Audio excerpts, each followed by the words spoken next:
بسم اللہ الرحمن الرحیم۔ آج ہم انشاءاللہ غسل سے متعلق کچھ احکام پڑھیں گے، چونکہ ہمارے ابھی طہارت کا ہی باب چل رہا ہے۔ غسل کب فرض ہوتا ہے اور غسل کا طریقہ کیا ہے؟ رسول اللہ صلی اللہ علیہ وسلم نے فرمایا ان اللہ لا یستحی من الحق، اللہ تعالی حق بات کو بیان کرنے سے حیا نہیں کرتے۔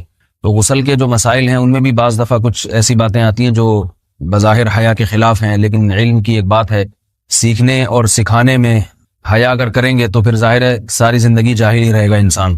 اور غسل کے مسائل سیکھنا اس لیے ضروری ہے کہ غسل جب فرض ہوتا ہے تو جب تک مکمل غسل نہ ہو آپ کی نماز ادا نہیں ہوتی۔ رسول اللہ صلی اللہ علیہ وسلم نے فرمایا الماء من الماء، حدیث ہے کہ غسل فرض ہوتا ہے خواہش نفس کے ساتھ جسم سے منی خارج ہونے سے۔ مرد پہ غسل کب فرض ہوگا؟ جب اس کے جسم سے شہوت کے ساتھ منی خارج ہو۔ منی بالکل سفید رنگ کی چیز ہے، ایک ہوتی ہے مزی۔ شہوت پیدا ہونے سے اگر کسی کے مرد یا عورت کے صرف رطوبت خارج ہونا شروع ہو گئی اس سے غسل فرض نہیں ہوتا۔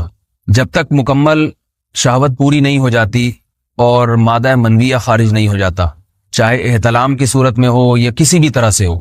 مردوں کے ساتھ چونکہ یہ بہت زیادہ ہوتا ہے، نائٹ فال کی صورت میں مردوں پر غسل کی یہ صورت بہت زیادہ فرض ہوتی ہے۔ جیسے ہی بلوغت ہوتی ہے تو احتلام شروع ہو جاتا ہے، ہفتے میں 1 دفعہ 2 دفعہ 3 دفعہ، بعض نوجوانوں کو روزانہ بھی 2 دفعہ ہوتا ہے، جبکہ خواتین میں یہ والے غسل کی صورت بہت ہی کم ہوتی ہے کہ ان کو نائٹ فال ہو یا اس طرح سے غسل فرض ہو۔ ہزاروں میں کسی ایک عورت کے ساتھ ایسا ہوتا ہے۔ ایک صورت تو یہ ہے غسل فرض ہونے کی۔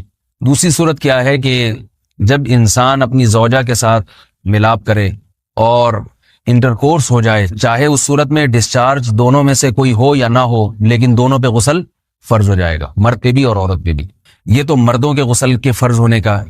مردوں کے غسل میں ایک چیز یہ بھی ہے کہ اگر آپ نے رات کو نیند کی اور صبح آپ اٹھے اور آپ نے کپڑوں پہ نشان دیکھا، اب آپ کو یہ پتہ نہیں چل رہا کہ یہ منی کا نشان ہے یا مزی کا ہے، تو بھی آپ پر غسل کرنا فرض ہے۔ یہی سمجھا جائے گا کہ یہ آپ خواب میں ڈسچارج ہوئے ہیں۔ عورت پر جو غسل فرض ہوتا ہے ایک اور صورت میں ہوتا ہے کہ جب خواتین کو ایام آنا بند ہو جاتے ہیں، حیض یا نفاس سے جب پاک ہو جائیں تو بھی ان پہ غسل فرض ہے۔ یہ تو غسل کی فرضیت سے متعلق احکام تھے۔ کچھ چیزیں ایسی ہیں جن میں غسل سنت ہے، فرض نہیں ہے۔ جمعہ کے دن غسل کرنا رسول اللہ صلی اللہ علیہ وسلم نے بہت زیادہ تاکید کی ہے۔ سنت کی 2 قسمیں ہیں، سنت مؤکدہ اور سنت غیر مؤکدہ۔ مؤکدہ وہ ہوتی ہیں کہ جن کو چھوڑنے کا اگر کوئی معمول بنا لے تو گناہ کا خطرہ ہے اور ایسا شخص قابل ملامت ہے، اسے شریعت ملامت کرتی ہے، برا بھلا کہتی ہے۔ تو غسل سنت مؤکدہ ہے، ہفتے میں 1 مرتبہ، چاہے جمعے کے دن ہو یا کسی بھی دن ہو۔ جو مسلمان ہفتے میں 1 دفعہ بھی نہیں نہاتا، وہ کتنا ہی نیٹ کلین ہو، مگر شریعت کی نظر میں وہ قابل ملامت ہے، اسے تانے دینے چاہیے کہ شرم نہیں آتی ہو مسلمان مگر رہتے ہو بھنگیوں اور چماروں کی طرح۔ ملامت تو اسی کو کہتے ہیں نا۔ اس کی دلیل رسول اللہ صلی اللہ علیہ وسلم نے فرمایا، صحیح حدیث ہے، حق علی کل مسلم ان یغتسل کل اسبوع مرۃ، کہ ہر مسلمان پر لازم ہے کہ وہ ہفتے میں کم از کم 1 مرتبہ غسل کرے۔ ہر مسلمان پر لازم ہے، چاہے اس پہ غسل فرض نہ بھی ہو۔ اور کس دن بہتر ہے؟ جمعہ کے دن۔ نبی صلی اللہ علیہ وسلم نے حکم دیا ہے کہ جمعے کے دن غسل کیا جائے۔ امام احمد ابن حنبل کا مذہب یہ ہے کہ جمعے کے دن غسل کرنا واجب ہے، صرف سنت نہیں ہے بلکہ واجب ہے، لیکن جمہور کا مذہب یہ ہے کہ سنت عمل ہے۔ غیر مسلم جب اسلام قبول کرتا ہے تو اس وقت بھی اس کے لیے غسل کرنا سنت ہے۔ جب ہم مردے کو نہلاتے ہیں تو جو مردے کو نہلائے اس کے لیے بھی خود غسل کرنا افضل ہے، سنت عمل ہے۔ عید کے دن غسل کرنا سنت عمل ہے۔ تو یہ وہ تمام مواقع ہیں جن میں غسل کرنا رسول اللہ صلی اللہ علیہ وسلم کی سنت ہے۔ غسل کا طریقہ کیا ہے؟ غسل میں 3 چیزیں فرض ہیں، منہ بھر کے قلی کرنا، ناک میں پانی ڈالنا کہ ناک کی جو نرم جگہ ہے یہ اچھی طرح تر ہو جائے، اور پورے جسم پہ 1 مرتبہ پانی بہا دینا کہ جسم میں بال کے برابر جگہ بھی خشک نہ رہے۔ یہ تو ہے فرض، یعنی یہ کام کسی نے کسی بھی طرح سے کر لیا تو غسل ادا ہو جائے گا، چاہے اس کی نیت غسل کی تھی یا نہیں تھی۔ کوئی آدمی چلتا ہوا جا رہا ہے، پھسل کے تالاب میں گر گیا، پورے غوطے کھا کے باہر نکلا، قلی کر لے اور ناک میں پانی ڈال لے تو غسل اس کا ادا ہو جائے گا۔ البتہ چونکہ نیت نہیں تھی لہذا غسل کا ثواب نہیں ملے گا، ثواب نیت کے بغیر نہیں ملتا انسان۔ دلائل اس کے الگ موضوع ہے کہ اس کی دلیل کیا ہے کہ بغیر نیت کے بھی غسل ہو جاتا ہے، لیکن میں نے بتایا دلائل کا سیشن نہیں ہے، اس میں پھر بات لمبی ہو جائے گی۔ تو یہ تو ہے فرض، پورے جسم پہ پانی بہانا، کلی اور ناک میں پانی۔ سنت طریقہ کیا ہے؟ رسول اللہ صلی اللہ علیہ وسلم غسل کیسے کرتے تھے؟ سنت طریقہ جس پہ جو اختیار کرنا چاہیے، وہ طریقہ یہ ہے کہ جب آپ غسل کے لیے بیٹھیں تو سب سے پہلے وہ جگہ دھوئیں جہاں نجاست اور ناپاکی لگی ہوئی ہے. نائٹ فال ہوا, کسی کو احتلام ہوا, تو جہاں جہاں گندگی لگی ہے پہلے اس جگہ کو دھوئیں. استنجا کریں, شرمگاہ کو دھوئیں اچھی طرح. سمجھ رہے ہیں بات کو؟ اس کے بعد ہاتھ دھوئیں اور مکمل وضو کریں جیسے ہم عام حالات میں وضو کرتے ہیں. مکمل وضو کرنے کے بعد دائیں کندھے پہ پانی ڈالا, لیفٹ سائڈ پہ پانی ڈالا. پہلے زمانے میں تو چلو سے غسل ہوتا تھا, ہاتھ دھو لیے تو اب چلو سے پانی لے کے یہاں ڈالا جا رہا ہے, چلو سے پانی لے کے یہاں ڈالا جا رہا ہے, پورے جسم پہ ملا جا رہا ہے, اور چلو سے پانی لے کے 3 دفعہ سر پہ ڈالا جا رہا ہے. تو آج کل چلو الو تو ہے نہیں, شاور کے نیچے جا کے کھڑے ہو جاتے ہیں. تو اس میں یہ کہ شاور کھولے اس میں کھڑے ہو جائیں, سارے چلو اس میں خود بخود ہی ہو جائیں گے, پورے جسم پہ پانی بہہ جائے گا.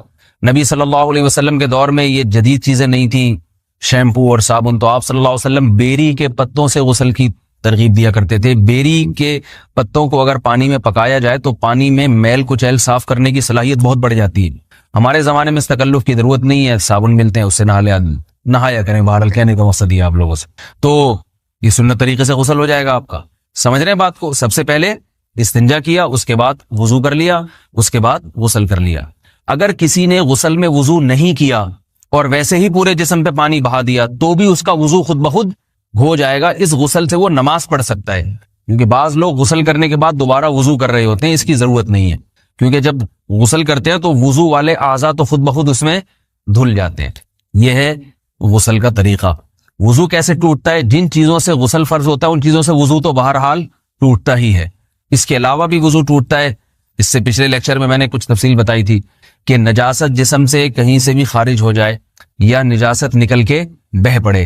اگر قضاء حاجت کی جگہوں سے نجاست خارج ہوئی ہے تو نظر بھی آ جائے وضو ٹوٹ جائے گا, اور قضاء حاجت کے علاوہ جگہوں سے اگر نجاست خارج ہوئی ہے, خون وغیرہ ہے جیسے, تو جب تک نکل کے بہے گا نہیں تو اس وقت تک وضو نہیں ٹوٹے گا. سمجھ رہے ہیں بات کو؟ وضو کا طریقہ کیا ہے؟ سب سے پہلے دونوں ہاتھوں کو دھویا جائے, 3 دفعہ کلی کی جائے, مسواک کی جائے, 3 دفعہ ناک میں پانی ڈالا جائے. پھر پورے چہرے کو, پیشانی یہ جو ہے جہاں سے پیشانی ہماری شروع ہو رہی ہے اور تھوڑی کے نیچے تھوڑی جہاں ختم ہو رہی ہے, اور ایک کان کی لو سے دوسرے کان کی لو تک 4 اعضاء ہیں وضو میں دھونا فرض ہیں. 1 چہرہ, نمبر 2 بازو, نمبر 3 سر کا مسا, چوتھا ہی سر, اور نمبر 4 پاؤں کو دھونا. اس کی دلیل قرآن مجید کی مشہور آیت ہے فَاغْسِلُوا وُجُوهَكُمْ وَأَيْدِيَكُمْ إِلَى الْمَرَافِقِ. اللہ فرماتے ہیں ایمان والو, جب نماز کا ارادہ ہو تو اپنے چہروں کو اور اپنے ہاتھوں کو دھو, سر کا مسا کرو اور پاؤں کو ٹخنوں سمیت دھو. دھونے کا حکم ہے قرآن مجید میں. البتہ سر کے بارے میں یہ نہیں ہے پورے سر کا مسا کرو, بلکہ آ رہا ہے وَامْسَحُوا بِرُؤُوسِكُمْ. با کا لفظ ہے, با آتی ہے تبعیض کے لیے کہ سر کے بعض حصے کا مسا. اب بعض حصے کا قرآن حدیث میں کہیں تذکرہ نہیں ہے, تو اس میں فقہاء کرام کے اجتہادات ہیں. امام شافعی فرماتے ہیں تھوڑا سا بھی ٹچ کر لیا سر کو ہو جائے گا. امام ابو حنیفہ فرماتے ہیں نہیں, کم از کم 1/4 کا ہونا ضروری ہے. سب کے اپنے اپنے دلائل ہیں, ان دلائل میں نہیں جاتا. فقہ حنفی کو جو فالو کرنے والے ہیں تو ان کو چاہیے کم از کم 1/4 سر کا مسا, یہ فرض ہونے کے لیے ضروری. مگر سنت کیا ہے؟ پورے سر کا مسا. نبی صلی اللہ علیہ وسلم دونوں ہاتھوں کو بھگو کے پورے سر کا مسا کرتے تھے ایسے. سمجھ رہے بات کو؟ اور مسا کے جو یہ ٹیکنیکل طریقے ہیں کہ آپ یوں پہلے انگلی بنائیں, پھر یوں لے کر جائیں, پھر یوں گھما کے لائیں, پھر یوں, یہ ٹیکنیکل طریقے حدیث سے ثابت نہیں. مسا کا طریقہ کیا ہے؟ بھیگا ہوا ہاتھ لے کے ایسے پورے سر کو ہو گیا. پھر حدیث میں یہ بھی ہے کہ یوں لے جاؤ اور یہ بھی ہے کہ 2 واپس بھی لے کر آؤ, دونوں طرح سے ثابت. تو ایسے بھی کر سکتے ہیں کہ یوں لے جائیں, اور ایسے بھی کر سکتے ہیں لے کے جائیں اور پھر واپس بھی لے آئیں, دونوں طریقے جائز ہیں. لیکن کم از کم سنت اتنی ہے کہ پورے سر کا مسا ہونا چاہیے. بعض لوگوں کو شو مارنے کا شوق ہوتا ہے, اگر وہ واپس لائیں تو بال ان کے خراب ہو جاتے ہیں, کہتے ہیں یار یہ پھر مسئلہ خراب ہو جائے گا. تو پھر ایسے لوگ صرف یوں ہی لے جائیں کافی ہے. افضل تو یہ کہ یوں بھی لے جائیں یوں بھی لے جائیں, دونوں طرح سے صحیح ہے. بہرحال دونوں حدیث سے ثابت ہیں. سمجھ رہے ہیں بات کو؟ اور یہاں ایک اہم مسئلہ بتا دوں, قرآن مجید نے پاؤں کو دھونے کا حکم دیا ہے, پاؤں پہ مسا کرنے کا حکم نہیں دیا. اور حدیث میں خفین پر مسا کرنے کا حکم ہے. تو قرآن اور حدیث کو فقہا نے جمع کیا ہے. لہذا وہ موزے جن میں آسانی سے پاؤں دھوئے جا سکتے ہیں ان میں چاروں ائمہ کے نزدیک پاؤں پہ مسا کرنا جائز نہیں. سعودی عرب میں جو بعض سلفی حضرات اور یہاں ہمارے ہاں بھی اہل حدیث حضرات نے عام موزوں پر بھی جو مسا کی ایک روایت ڈال دی ہے, اسلاف میں, تابعین, تبع تابعین میں اور چاروں ائمہ کے مذاہب میں اس کا ثبوت نہیں ملتا. اگر اسلاف میں کوئی قائل بھی ہے تو ایک شاذ قول, اکا دکا قول ملتا ہے, ورنہ یہ ائمہ اربعہ کے مذہب کے خلاف ہے. اور جو احادیث جو نقل ہوتی ہیں صحیح سند کے ساتھ ان کے بھی خلاف اور قرآن کی آیت کے بھی خلاف ہے. اس لیے کسی نے عام ساکس پہ اگر مسا کر لیا، جو عام طور پہ آفس پہن کے جاتے ہیں لوگ، اس میں تو پاؤں، آپ اگر ساکس کو پانی کے نیچے رکھیں پورا پاؤں دھل جائے گا آرام سے. تو وہاں کیا ہو رہا ہے کہ قرآن مجید کے حکم کی مخالفت لازم آ رہی ہے، آپ پاؤں دھو نہیں رہے. تو اس لیے ہم یہ سمجھتے ہیں کہ اس صورت میں نماز ادا نہیں ہوگی. سعودی عرب میں بعض سلفی حضرات نماز پڑھاتے ہیں، وہ ایسے ہی کرتے ہیں کہ عام ساکس پہ مسا کر کے نماز پڑھا لیتے ہیں. تو فتویٰ اسی پر ہے کہ ان کی اگر کسی کو یقین ہے کہ اس نے عام ساکس پہ مسا کر کے نماز پڑھائی ہے تو اس کے پیچھے نماز ادا نہیں ہوگی، کیونکہ قرآن کے مطابق اس کا وضو ہوا ہی نہیں ہے.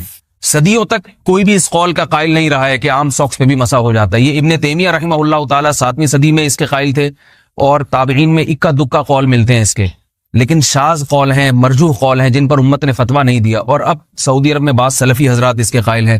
ہمارے ہاں اہل حدیث حضرات بھی چونکہ اکثر سعودی عرب کے سلفی حضرات ہی کو فالو کرتے ہیں، تو انہوں نے بھی وہیں سے یہ فتویٰ لیا ہے. لیکن ائمہ اربعہ کے مذہب میں اور دلائل کے لحاظ سے دیکھا جائے تو یہ مذہب کمزور ہے. قرآن نے پاؤں کو دھونے کا حکم دیا، آپ دھوئیں گے پاؤں جب تک دھونا ممکن ہے. چمڑے کے موزے ہیں ان کو دھونا ممکن نہیں ہے اتارے بغیر، لہذا ان موزوں کے اوپر مسا ہو جائے گا. تو اس سے قرآن پر بھی عمل ہو جائے گا اور حدیث پر بھی عمل ہو جائے گا. اس لیے ائمہ اربعہ نے جو قرآن و حدیث کو سمجھ کے جو فیصلہ کیا ہے اس پہ چلنا ہمارے لیے زیادہ مفید ہے بنسبت آج کل کے جو علماء ہیں ان کی اپنی ذاتی آراء پر. اس لیے یہ بھی ایک وضو سے متعلق اہم مسئلہ تھا. سمجھ رہے ہیں؟ باقی تو ماشاءاللہ وضو کرنا سب کو آتا ہی ہے. اور وضو کے بعد دعا کیا ہے؟ کلمہ شہادت، اشہد ان لا الہ الا اللہ وحدہ لا شریک لہ اشہد ان محمدا عبدہ ورسولہ اللہم اجعلنی من التوابین واجعلنی من المتطہرین. اے اللہ تو مجھے بار بار توبہ کرنے والوں میں شامل کر دے اور بار بار پاکیزہ رہنے والوں میں شامل کر دے. توبہ اس لیے کہ میں نے ظاہری طہارت تو حاصل کر لی، مجھے روحانی طہارت بھی عطا کر دے. اگر میں نے گناہ کی ہوں تو مجھے ان سے بھی توبہ کی توفیق عطا فرما لے، تاکہ اس لحاظ سے بھی میرا وضو ہو جائے، اس لحاظ سے بھی میں پاک ہو جاؤں. سبحانک اللہم و بحمدک، نشہد ان لا الہ الا انت، نستغفرک و نتوب الیک.